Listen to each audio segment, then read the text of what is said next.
Hi, welcome to session number 3 in our Discovery membership class. If you have not done sessions 1 or 2, please go back and start at the intro and work your way up from there. You also need to download this book if you've not done that. It'd be a huge help to be able to go through it as we walk along. Session number 3 is why we exist as a church. At Cadiz, our mission statement, our vision statement, our purpose statement, whatever you want to call it, any other statement we come up with will always be summed up in one simple phrase. Love God, love people, serve together. You'll see that if you've got the booklet downloaded on the bottom of the page where the logo is. It's under the logo. Anytime you see the logo presented at stuff that we do, that phrase is under there. Why? Because it drives everything that we do. It's why we exist as a church. And so we feel like this simple phrase helps us keep our eyes on things that are important and helps us keep on track with things we need to be doing as a church. Everything we do as a church, we filter through those 3 things. If what we do as a church doesn't fulfill at least one of those, we will not do it. We won't do it.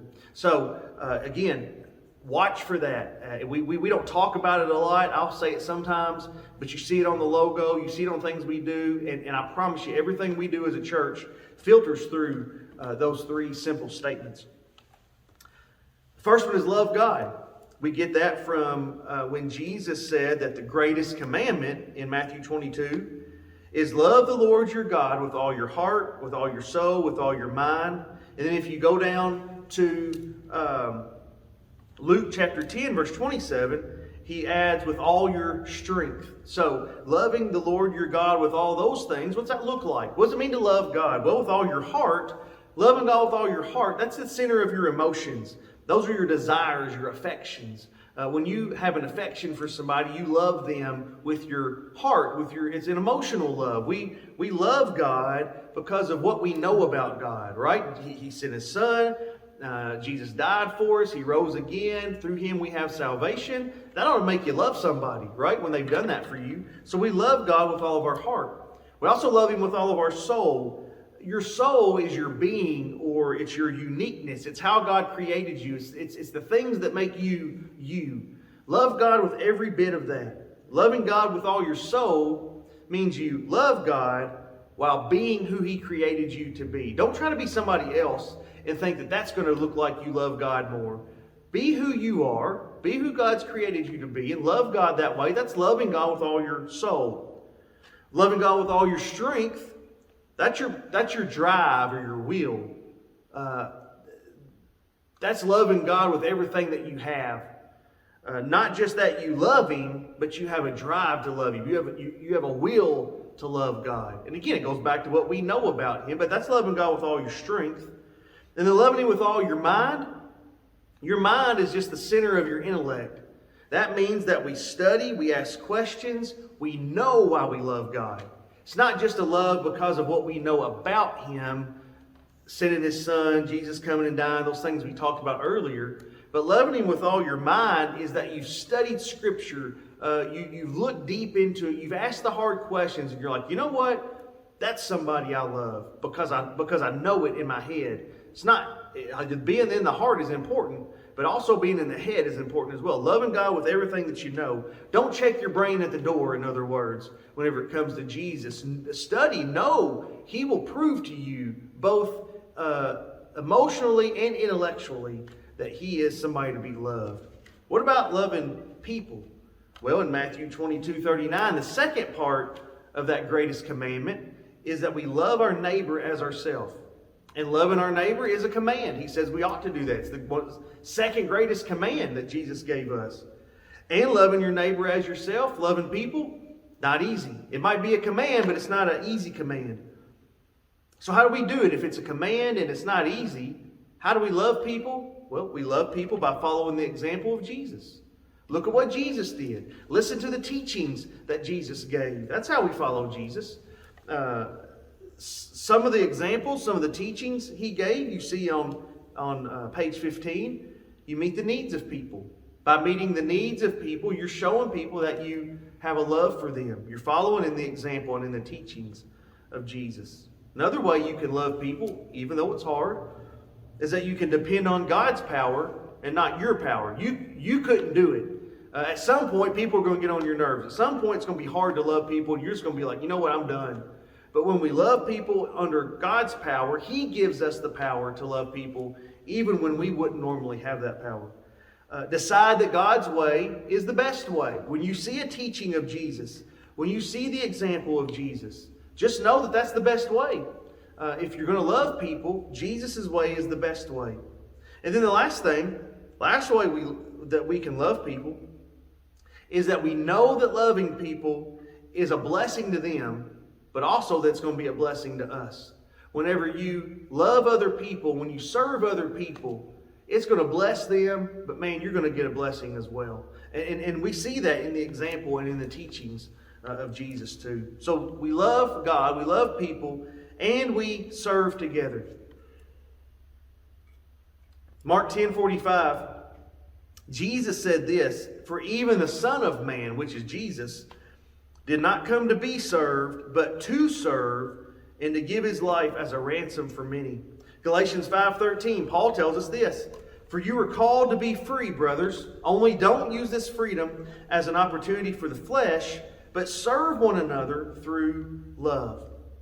We serve one another because Jesus came to serve. We serve one another because we have the opportunity to serve one another.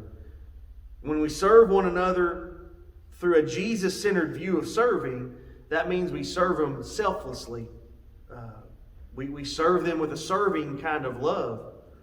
When we serve together, it enhances our fellowship. It enhances our community. Not only, like we talked earlier in an earlier session, whenever we attend church, it puts us in with our church family. It builds that community. But whenever we serve alongside our church family, it increases that fellowship and it increases that community you have with others. I tell you what, you serve and go on a mission trip with other people from our church, you'll come back with lifelong friends.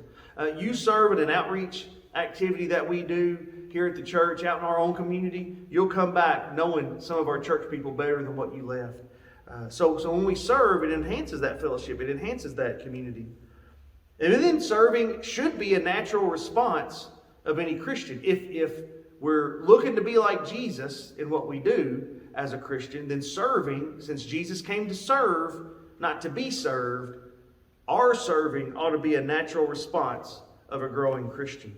How's all this fit together at Cadiz Baptist, though? Well, when we love God at Cadiz Baptist, we feel like the best chance and the greatest impact on helping people know how to love God is in our Sunday morning worship time. We will put everything we have into Sunday morning worship. None of that's thrown together. We put time and effort into that because we believe that it's the best chance somebody who doesn't know how to love God can learn how to love God in our Sunday morning worship. Now, personally, you have other times that you can help people learn how to love God. And even in your own life, maybe there's other ways that you learn how to love God better. But in a church, in Cadiz Baptist Church, within our church family, we feel like Sunday mornings are the best time to know how people, to let people know how they can love God. It all culminates there. Everything we do, everything we are culminates on Sunday morning to help people know how to love God. The music is not thrown together.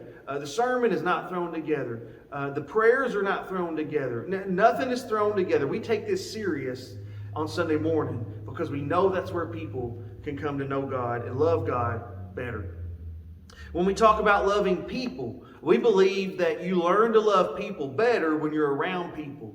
And we believe that happens best in Bible study groups here at our church. Sunday morning, Sunday school, we have groups for all ages, from kids all the way up to adults, and young kids up to older adults, and from couples classes as adults to singles classes as adults, from right out of college to retirement age, and everything in between. We believe that loving people happens best in small groups and in those Bible study groups.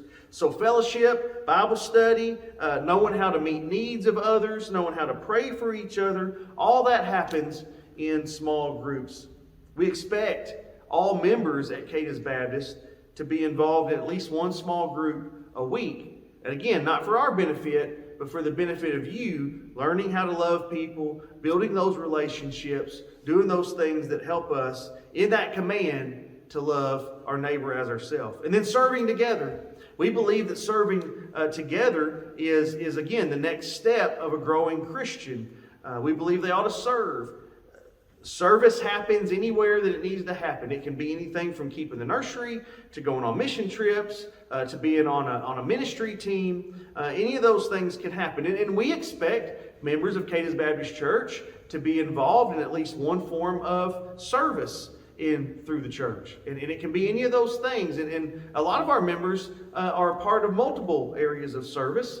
Again, how they're gifted, but that's how we serve together within the church. Now you can serve in other ways outside the church, but within the church, that's how we serve together. And if you look on page 16, there's a list of activities where Cadiz Baptist members can fulfill each of these areas. You'll see how you can love God within the church, how you can support loving people within the church, and then serving together within the church. You'll find that in your booklet. I won't highlight all those anymore, but you can see all of those there. So that's what that means for us.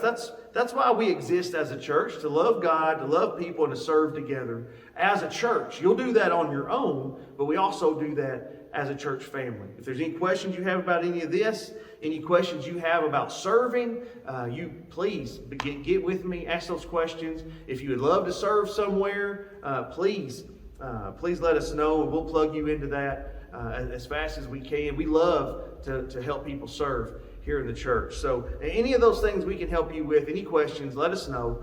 That's the end of session 3. We'll get ready for session 4, and we'll see you. When you're ready, click on that next link, and you'll be ready for session 4.